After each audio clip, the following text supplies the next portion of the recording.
Thank you so much for giving me a week off last week where I was able to travel with my family and have a short holiday. It was such a blessing. I'm so thankful for Bronco, who travels a lot for work, and he was gone the week before, gone the week after, but he was able to preach last week while I was gone. And so I'm really thankful for him, and I hope you were blessed by his proclamation of God's word. And so today we continue our study through Luke. As we're getting closer and closer to Easter, as we're getting to the end of our study in Luke. We've been in Luke for many, many months, off and on, throughout my whole time here in many ways. And today we're at the trial of Jesus. The trial before he goes to the cross. So I'm not going to read all of this. It's a rather long passage, but I encourage you this week, read through this. Study this whole passage yourself. So we'll start in Luke 22, verse 66, and we'll end in Luke 23, verse 25. But for now, I'm just going to read Luke 23, verses 13 through 25. So hear the word of the Lord. I'll read it now.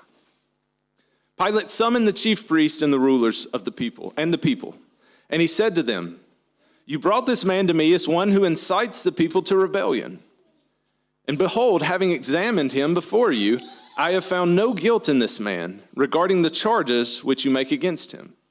No, nor has Herod, for he sent him back to us. And behold, nothing deserving death has been done by him.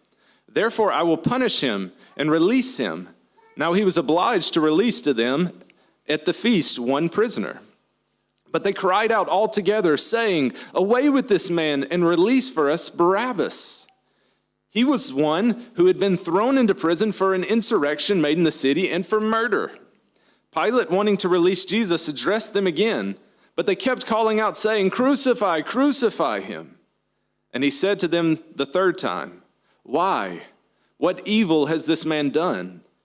I have found in him no guilt demanding death. Therefore I will punish him and release him." But they were insistent, with loud voices asking that he be crucified. And their voices began to prevail.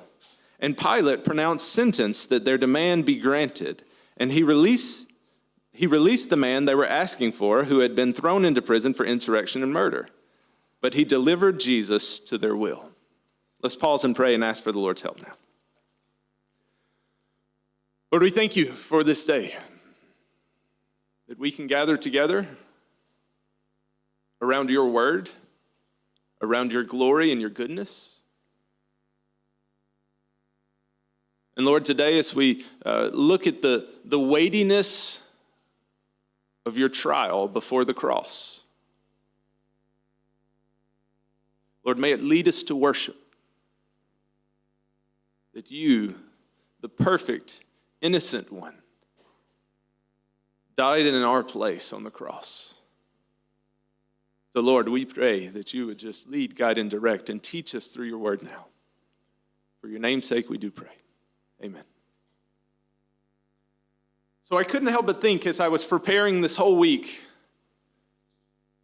about a scene of a courtroom, because this is Jesus on trial. But when I think about a scene of a courtroom, I don't think about Jesus' trial. My first thought is if I was on trial, or if you were on trial. And God is the judge to deem if we're guilty or innocent. And it wouldn't take but about a moment for us to realize the level of guilt that we have in the presence of a holy and perfect God. The distance that we have in our sinful flesh in comparison to a holy and perfect God. And I can only picture that in that moment you would be expecting him to say, "And now the guilty verdict." And as he prepares to hit the hammer down for you to have your punishment of death, the consequence of sin, the judge's son steps in and says, "Let me take the punishment for him, for her, for them." And the natural reaction is, but he's done no wrong. He's blameless and perfect. But this is the picture of the gospel for us. This is the good news of Christ, that when we were guilty and deserving eternal punishment from God, Jesus stepped in for us. You get this pictured so clearly in this passage today when he's on trial, and over again, his innocence is brought forth. He was perfect when we could not be perfect. He was the replacement that we needed because we can never be perfect enough. Because one sin is enough to eternally separate us from a holy and perfect God. One. There's only one ever that has lived, and that is Christ, who is perfect for us. And God himself is the one that he said, I will be the solution to the problem. I will fix the problem. I will offer a solution for humanity.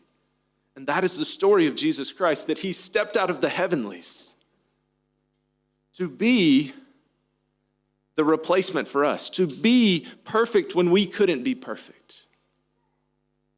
And so, you're reaching the high point of the entire story of the Bible as we come to the cross and to the resurrection. But we must understand the importance of this trial. He was stepping into our place, receiving the punishment that we deserved. Not that he deserved, but that we deserved. And so our big idea today, if you get nothing else from our time, I hope you get this, that Jesus is the perfect replacement that took the punishment we deserve. Jesus is the perfect replacement. Not just a good replacement. Not even a great replacement. The perfect, righteous, holy replacement. We sang earlier, holy, holy, holy is the Lord God Almighty. We sang, he's a good, good Father. He's the perfect replacement for us. And he took the punishment that we deserve. So we're actually going to look at 5 incorrect responses to Jesus today. So often we want to dismiss and pass over incorrect or the failures or the mistakes that people make, but there's so much we can learn from it. And I want us to notice 5 incorrect responses to Jesus today.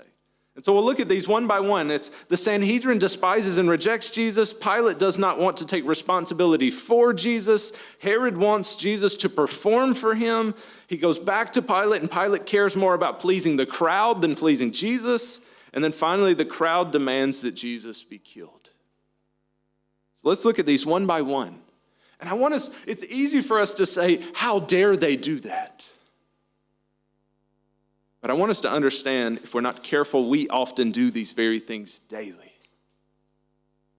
In our own wicked hearts, in our own sinful ways, in our own ways that, in the song that says, Lord, I feel it prone to wander, prone to leave the God that I love. So may we learn here. And may we turn our attention and turn our eyes to Christ here as we look at these incorrect responses, that we may have the proper response. And that proper response is a response of submission to Jesus and discipleship to Jesus, in following him with all of our hearts. And so may we look at these incorrect responses and understand the correct response as a byproduct of this. So first, before we even get to this, it's important to understand the context. As I said, Bronco preached last week, but I just want you to picture at this point, when it's coming up to the trial, what has happened. If someone was reading this gospel account from Luke for the first time, and they knew nothing about Jesus, how surprising this moment would have been. I mean, think about the gospel. You have a person that is the God-man, that is God has stepped into humanity, has stepped into his creation to live the perfect life for us. And everywhere he went, he was rolling back the effects of sin. He was healing people. The deaf could hear, the blind could see, the lame could walk. He was casting out demons. And he talked about a kingdom. And the people would say, there's power in his words. There's something special about this man. What is different about him than all of the other religious leaders we've ever seen? And so you have this idea of a kingdom, and you have this perception from the people that he will be the king that frees us from Rome. And then comes a betrayal from Judas, one of his own, one of his apostles. And suddenly the kingdom is in question. If someone was reading this for the first time, they would say, wait, this isn't the way the story's supposed to end. There's supposed to be a kingdom here, but this seems to be leading towards death. So Judas betrays him. He's arrested. Then Peter, one of his closest, his circle of three, his closest apostles, denies him, as we saw last week. And then his apostles abandon him. He's alone at this moment. Alone. So if you're reading this for the first time, if you're hearing this for the first time, your thought would have been, this can't be the way this story ends. But I hope we understand as we approach this, that Jesus is in complete control right now. He's in complete control, even in the midst of him willfully going to death for us. He says, no one takes my life from me. I lay my life down for you. So may we understand the beauty of the gospel here. And it's important just to note, just prior to this, last week at the end of the passage in verses 63 through 65, he's now been arrested. And it says, now the men who were holding Jesus in custody were mocking him and beating him. And they blindfolded him and were asking him, saying, prophesy, who is the one who hit you? And they were saying many other things against him, blaspheming. You're supposed to be the God-man. Tell us who hit you. And as we see in one of the other gospel accounts, he says at the arrest, he says, I could call in a legion of angels to protect me now if I want to. And in the same way here, he could have told them who hit him. And Thabiti Anyabwile, a pastor out of D.C. and a commentator, he said about this, he says, and how sad it will be, it must have been one day when those individuals died and had to stand in front of Jesus. And Jesus then said, I know you're the one that hit me.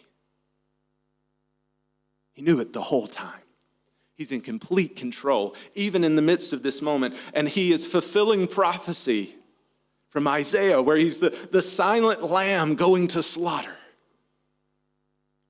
So may we understand the context of this as now we enter into this trial. And just so you understand, this is, Luke gives a shortened version of the trial. The other gospel accounts give different aspects. There was some kind of preliminary trial that took place in the evening amongst the religious leaders, but Luke, maybe knowing that a trial in the evening carried no actual legal weight, he kind of skips over that and he mixes in together these two trials, an evening trial and the morning trial that was the official legal trial with the Sanhedrin. And so I encourage you, read the other gospel accounts over this week and look at the whole picture of the trial. Because you see, he goes to Annas, he goes to Caiaphas, and then he goes to Pilate. But then in Luke, he adds that he's sent to Herod, then sent back to Pilate again. And so he is going from place to place to place, and they're all trying to figure out, what do we do with this Jesus? He's done nothing wrong, but we want to get rid of him. What do we do with this Jesus? And so let's notice this here in this first incorrect response to Jesus. The Sanhedrin despises and rejects Jesus. And it's important to note the Sanhedrin was the religious leaders of Israel, of the Jewish people. But within the Sanhedrin, you had the Pharisees and the Sadducees, and they actually didn't like each other. Because one believed in the resurrection and the other did not. They actually had theological disagreements, and they normally didn't get along on anything. But when it came to getting rid of Jesus, they said, we'll gather together to get rid of Jesus. And so they despised and rejected him. And if you recall, a few weeks back, we talked about they asked him, by what authority do you preach? By what authority do you have the right to do this? And he asked him a question. He says, by what authority did John the Baptist come? And they said, well, if we say he came from God, he'll say, why didn't you believe? But if we say he came from man, then we'll get stoned because the people view him as a prophet. So they said, we don't know by what authority he came. So he said, so neither will I tell you by what authority I came. And so these people have already been trying to catch him throughout their time to arrest him. And now they finally arrested him through a betrayal from Judas, from his inner circle. And so now Luke picks up at the daytime when the official legal trial would begin with the Sanhedrin. And it says, when it was day, the council of elders of the people assembled. both chief priests and scribes, and they led him away to their council chamber, saying, "If you are the Christ, tell us." But he said to them, "If I tell you, you will not believe, and if I ask a question, you will not answer." So their first question to him here is, if you're the Christ, just let us know. He says, have you been listening the whole time? He says, have you paid attention to anything? He says, but actually, if I tell you, you will not listen. He says, and if I ask a question to you, you won't answer. He's saying, we've run this race in circles a few different times at this point. But he says something that shows his sovereign control of the moment. In verse 69, he says, "But from now on, the Son of Man will be seated at the right hand of the power of God." In this moment, from a worldly standpoint, he has no power. He's under arrest, on trial, and they say, "Who are you? Are you the Son of God?" He says, "You're not going to listen either way, but just so you know, the Son of Man," a title from Daniel 7 that he gives to himself, the Son of Man will be seated at the right hand of the power of God. He says, just so you know, when this is all done, I'll be seated at the right hand of the Father in heaven in power. So from a worldly standpoint, his apostles had abandoned him because they thought this kingdom's over. And Jesus here is saying, none of this is by accident. This is all part of the sovereign plan for Jesus to bring salvation to the world. So may we not miss the sovereign hand of God in the midst of this trial. That this wasn't some trickery that placed Jesus here. This is Jesus willfully submitting to the will of the Father in heaven that he may be the faultless lamb, the sinless lamb, to die for us.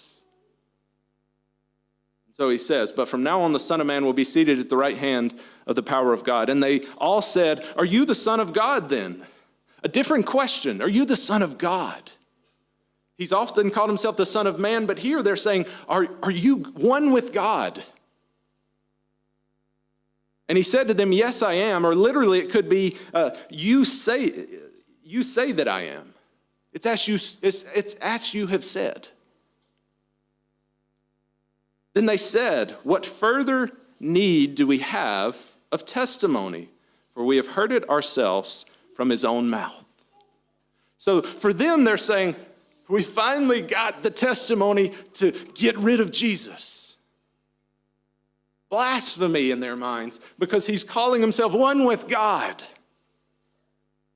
But they actually didn't realize who Jesus is. That he actually is one with God. And so, the first incorrect response to Jesus is that they despised and rejected Jesus. And this wasn't a new thing. They had despised and rejected him from the beginning of his ministry. They've been discussing at every turn, how do we get rid of this Jesus? And what had he done? Other than care for the people, love them, meet them where they are, and proclaim the glory of a kingdom to come. But he questioned their authority. So they hated him and wanted to get rid of him. So for us, when we come to this first incorrect response to Jesus, it's easy for us to say, oh, how terrible of them to do. But don't we functionally do this every time we choose to live in disobedience to God and his ways? Every time we choose to live in opposition to God, we're actually saying, I despise and reject your ways, God. We are no better than the Sanhedrin here. So often we choose to go our own way. And the second response to Jesus is that Pilate does not want to take responsibility for Jesus. And it doesn't sound so bad on surface reading when I say that. But I want us to understand what he's saying is let somebody else deal with this. I don't want to make a decision about it. It's almost apathy, indifference. And so often I hear stories of, well, I'm a Christian because my parents were Christians. I let them make the decision for me. No, following Christ is a decision each and every one of us must make for ourselves. And here, Pilate is unwilling to make a decision for himself, even though you'll notice with Pilate, he's sympathetic of Jesus. He actually appreciates Jesus.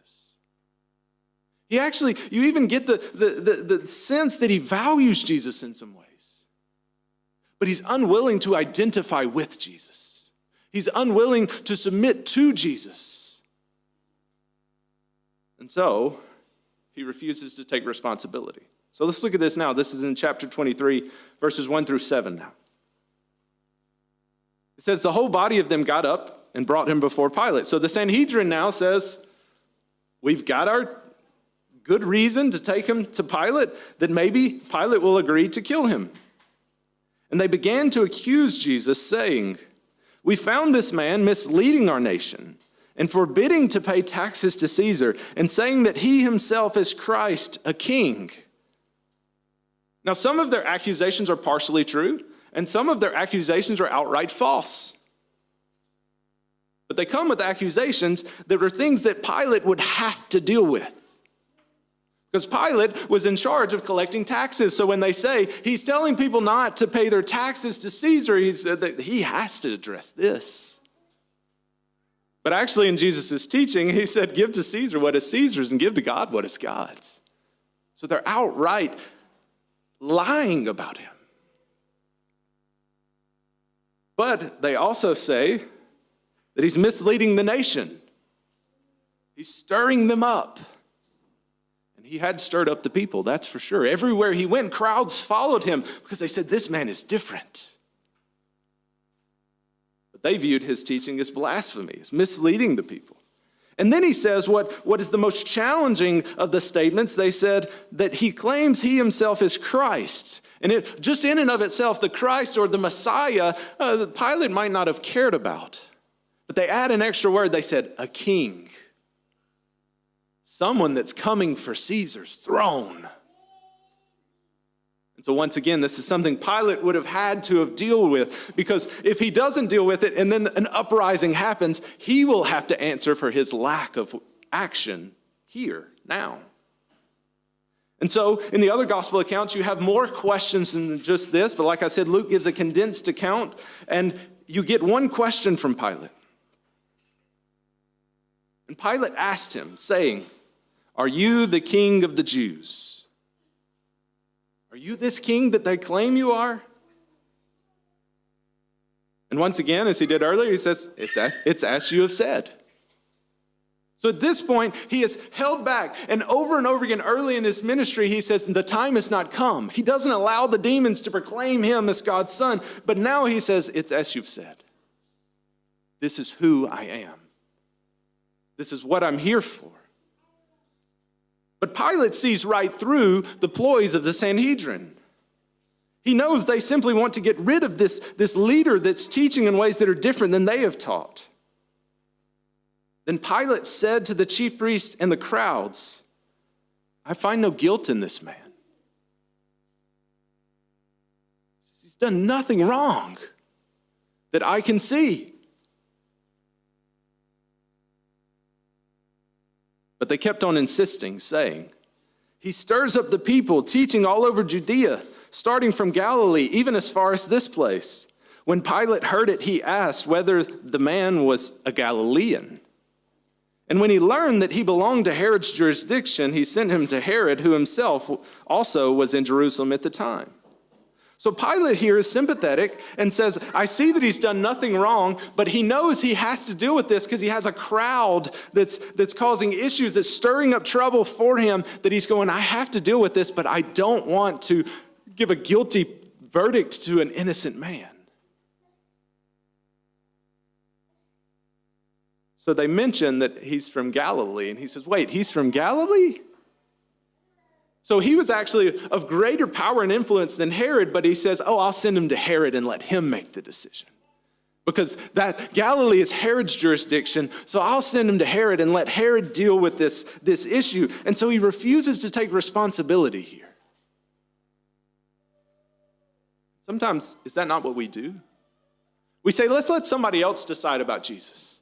Whatever they say, I listen to this YouTube guy, and whatever he says, I'll believe, but I won't look at it for myself. I won't make a decision on my own. I will not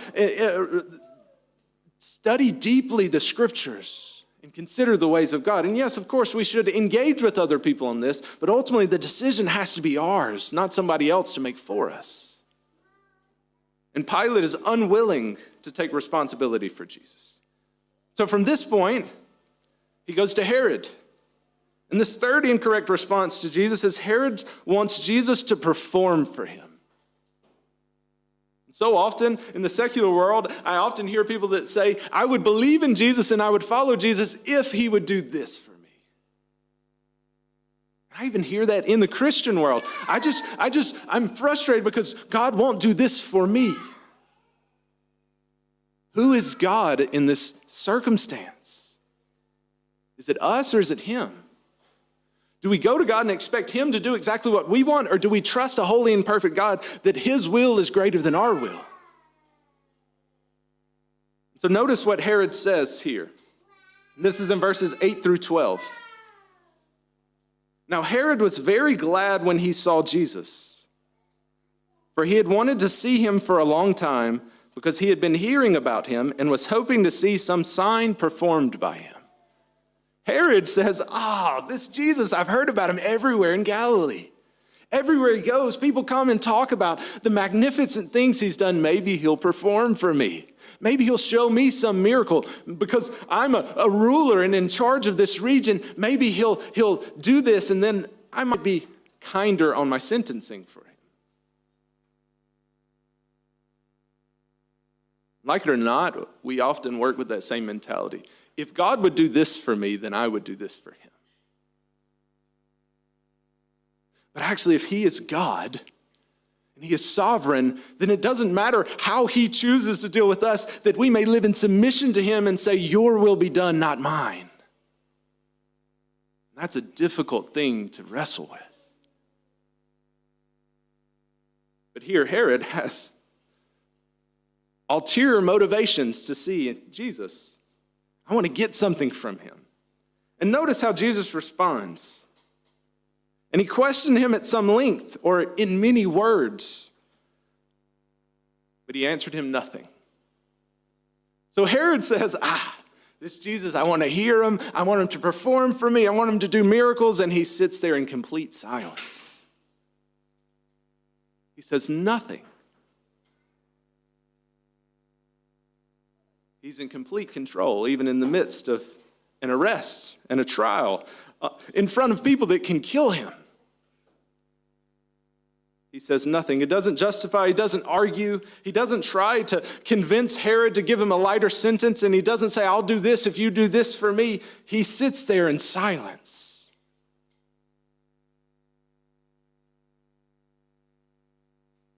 And the chief priests and the scribes were standing there accusing him vehemently. As he continues to have these false accusations and these half-truths told about him, he sits there silent. Silent as a lamb led to slaughter. So we'll look at, in a few minutes when we look at the Lord's table, look at Isaiah. But he's fulfilling prophecy here. There's no need to defend himself. Perfect and holy. Yet he knows what he's here to do. To die on the cross. But understand Herod's wrong response to Jesus here. He wants Jesus to give him something. When in reality, when we get into the presence of God, we should say, you deserve everything of mine. And I deserve nothing from you. And yet the love of Christ is that he's bestowed his love upon us while we were still sinners. But the chief priests and the scribes continued to accuse him vehemently, and Herod with his soldiers, after treating him with contempt and mocking him, dressed him in a gorgeous robe and sent him back to Pilate. So Herod's response in the midst of this, remember, this is the Herod that's killed John the Baptist. He's a brutal man. Herod says, you won't do what I say? Then we'll have fun with you. We'll mock you. We'll beat you. treating him with contempt and mocking him, and they put him in royal robes. It's a joke. And send him back to Pilate. We're sending you the king of the Jews back. And what he didn't know is he actually was sending the king back. Or what he refused to believe is that he's sending the king back. And then just a side note of history here in verse 12. Now Herod and Pilate became friends with one another that very day. For before they had been enemies with each other. You know, the saying is, the enemy of my enemy is my friend. And they had been enemies with each other, but they said, a common enemy, we'll get around and we'll figure out this. So now you have the Sanhedrin that have common enemies that are trying to get rid of Jesus. And now you have Herod and Pilate that are common enemy is Jesus, that they may get rid of him. And so now he goes back to Pilate. And notice Pilate cares more about the crowd than he does about Jesus. And this fourth incorrect response to Jesus. So often, is that not the struggle in our hearts? If I say this for Christ, what will these people think about me? How will they respond to me? Do we care more about the crowd or do we care more about Jesus? So notice this here in verses 13 through 17. Notice Pilate's response here. He's already been passive and tried to get someone else to take responsibility. Herod doesn't want to deal with it, so sends him back, and Pilate's now saying, well, I guess I've got to make a decision. So Pilate summoned the chief priests and the rulers and the people, and he said to them, you brought this man to me as one who incites the people to rebellion, and behold, having examined him before you, I have found no guilt in this man regarding the charges which you make against him. Like I said, you see sympathy from Pilate. Pilate is a well-known leader and a leader of great power and influence, and he didn't get there by accident. He was probably a decent ruler, even if he was brutal. But here he's saying, there's more going on here than what they're accusing him of.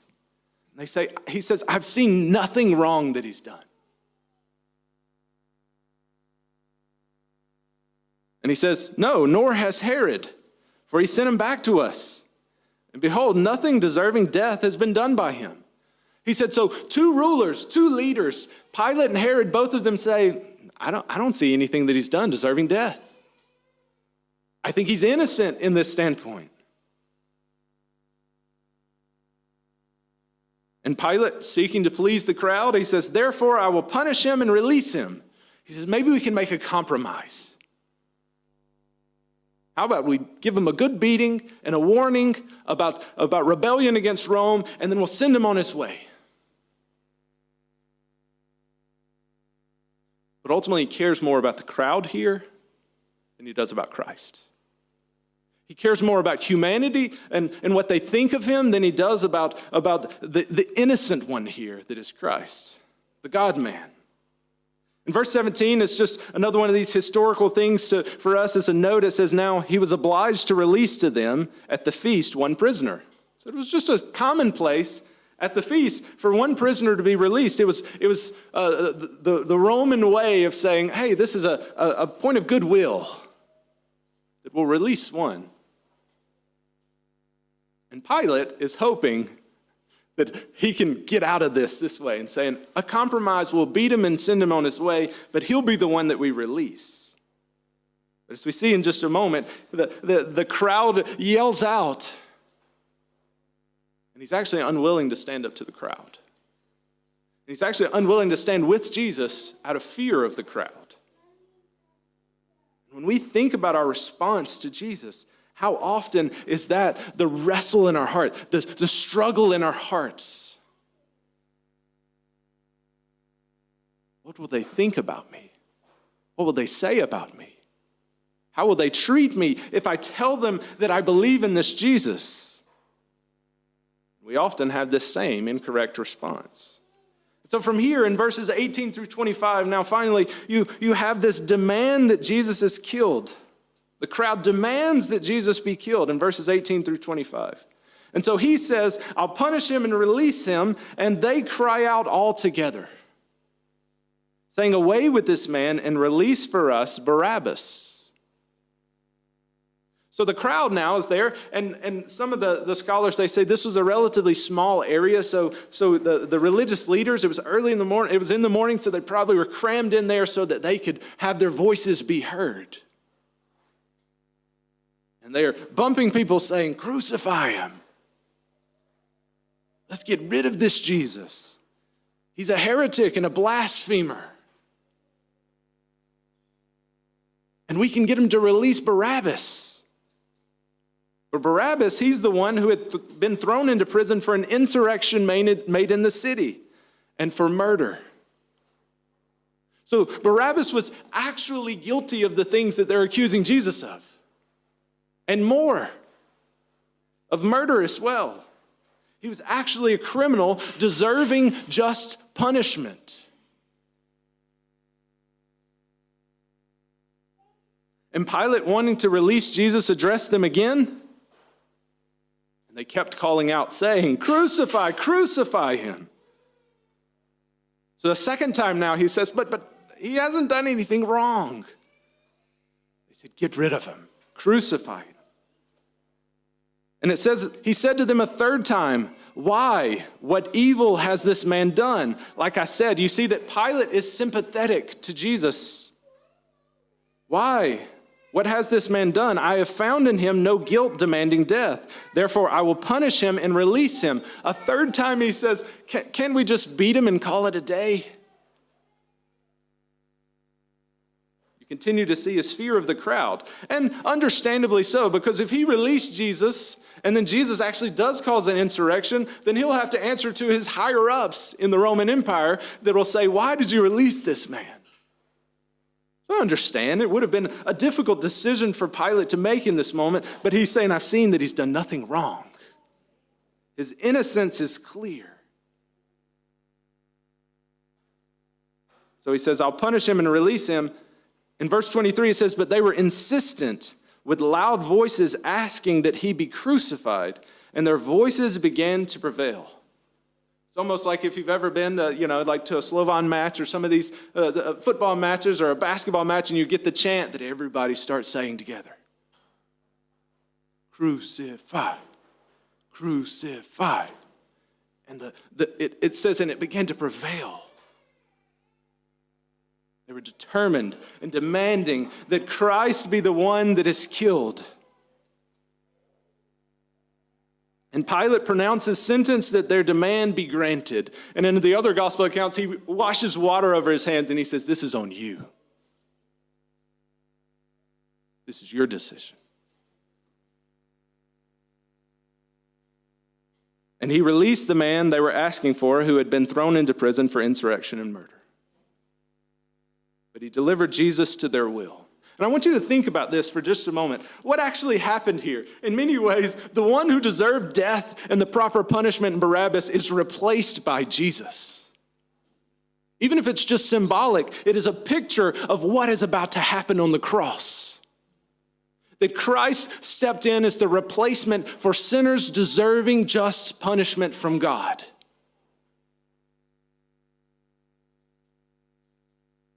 So may we understand that Jesus is the innocent one.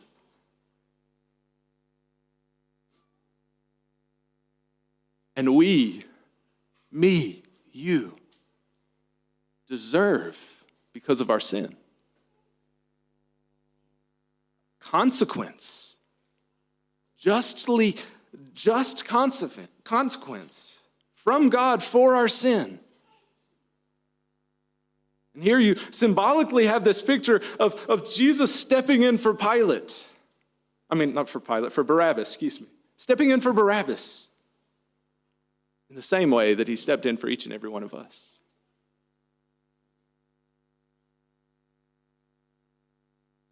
And I can't help but wonder with Barabbas, for years to come, he probably said, I deserved crucifixion. Why did they choose that Jesus instead of me to go to the cross? And I hope and pray that he eventually repented and believed in Jesus. But we don't know that. There's silence from here at that point. But you see this picture here.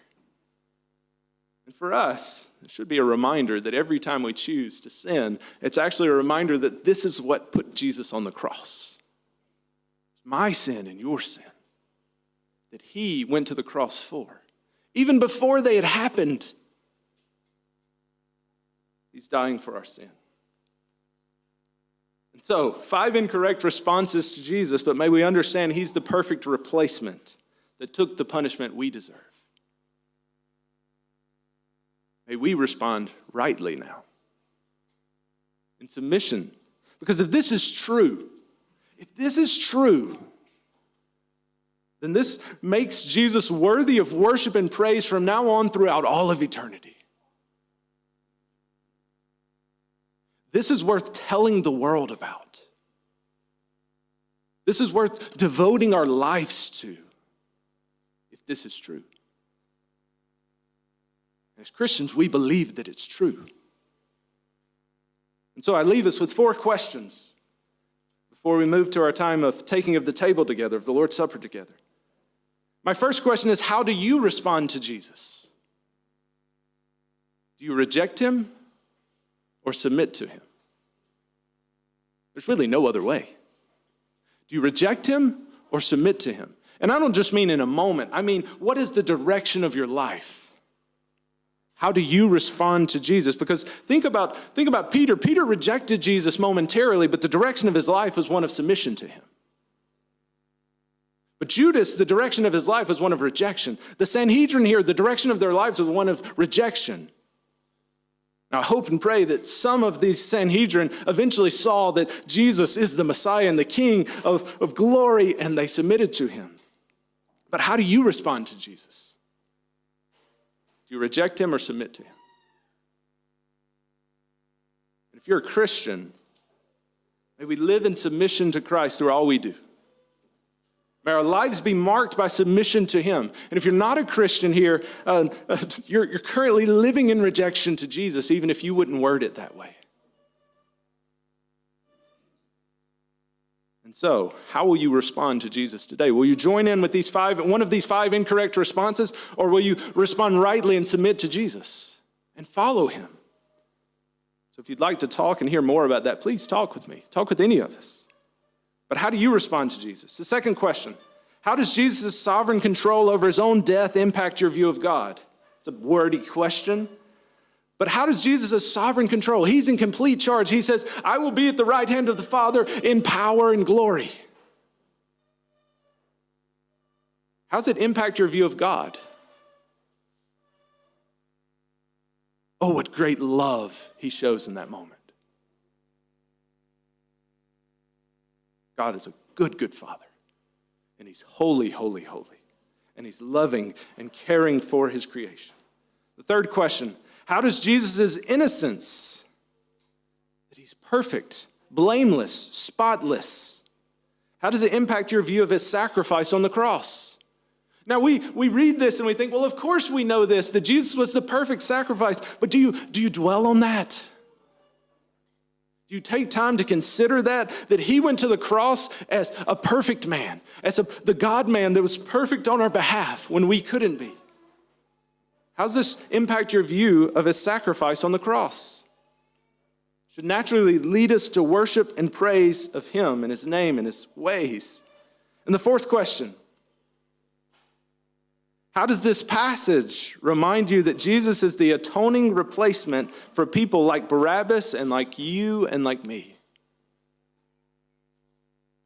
We read passages like this, and many times we get to them and we just skim over them. I've read this many times. We sit and dwell on the reality of what Jesus is accomplishing here, of the beauty of the cross, of the power of the cross, and what will take place that through that he is offering salvation to humanity. So how does this passage remind you that Jesus is the atoning replacement for people like Barabbas and you and me? So I'm going to pray for us now, and then we'll turn our attention to the Lord's table. But when we think about these application questions that we have here, we have much to reflect upon as we approach the Lord's table. How do we respond to Jesus? What is the direction of our lives? What's our view of God? What's our view of the cross? What's our view of his atoning replacement for us? That he covered our sin through the cross. So I'm going to pray, and then we'll turn our attention to the Lord's table together. Let's pray.